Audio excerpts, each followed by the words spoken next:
Hello everybody and welcome back to Marvel Rivals. In this one we're going to be going over Namor. Namor is one of those characters you don't expect to like until you really like him. So let's just get into him. Namor's primary attack is called Trident of Neptune. Throw the trident forward, reducing aquatic dominion's cooldown upon enemy impact. Critical hits cause monster spawn to enter a berserk state, increasing attack speed. We'll go over those side effects more when we go over that ability.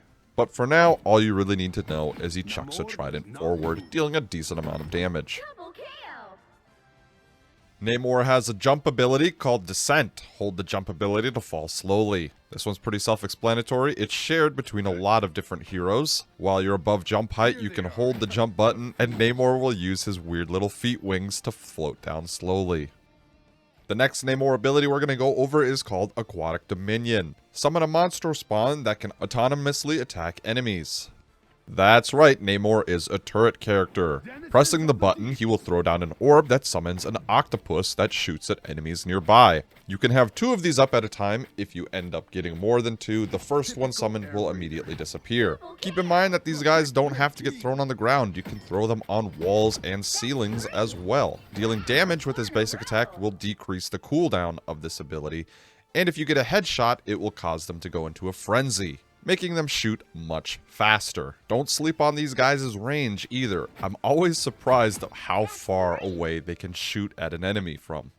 Namor's alternate fire is called Wrath of the Seven Seas. Launch a trident forward to damage nearby enemies, then direct all monster spawn to perform an enhanced attack on the nearest hit enemy. When the trident hits an enemy, monster spawn will enter a berserk state, gaining increased attack speed. There's a lot of text for this ability, but it is pretty simple. Namor charges up his trident for a small amount of time before chucking it, dealing a decent amount of damage to enemies hit. If there is any monster spawn on the field, all the monster spawn will look at that enemy and shoot a powerful shot at it.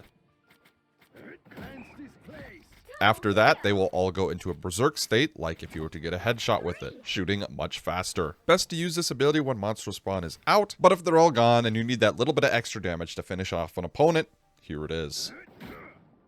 Namor's next ability is called Blessing of the Deep. Summon a protective barrier while flying upwards. This ability is pretty self-explanatory. You push it and he jumps upwards and summons a protective water barrier around him. This lasts for 3 seconds and gives him complete invulnerability. Note that you can wiggle around a little bit while in this form, but your movement speed is not that fast. This is a pretty good survivability ability, as it gives you complete immunity for 3 seconds, allowing you to dodge ultimates and other forms of damage. Namor's ultimate ability is called Horn of Proteus.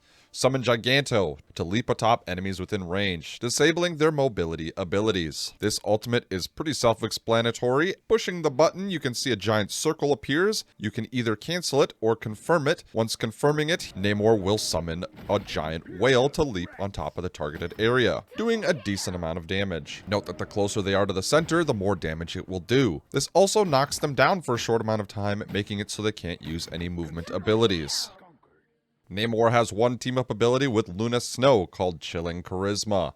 Luna Snow infuses ice energy into Namor, who can then tap into the ice energy to power up abilities at will. I kind of wish there was a different tooltip for this, as this is a very vague ability. Once Namor and Luna Snow are on a team together, you can see Namor has access to a new ability. Luna Snow does not have to do anything for this to work. Pushing the button, he will summon a new type of turret. This is an ice turret. The ice turret works exactly like the Monstro turrets do, but has more health, deals more damage, stays around for a little bit longer, and can slow enemies when it hits them. Just keep in mind you could still only have 2 turrets active at once, and this guy does count as one of them. Just be careful not to throw him out first and then 2 normal turrets, as he will be the one to disappear. Overall, this is a pretty good power-up, as this turret does a decent amount more damage.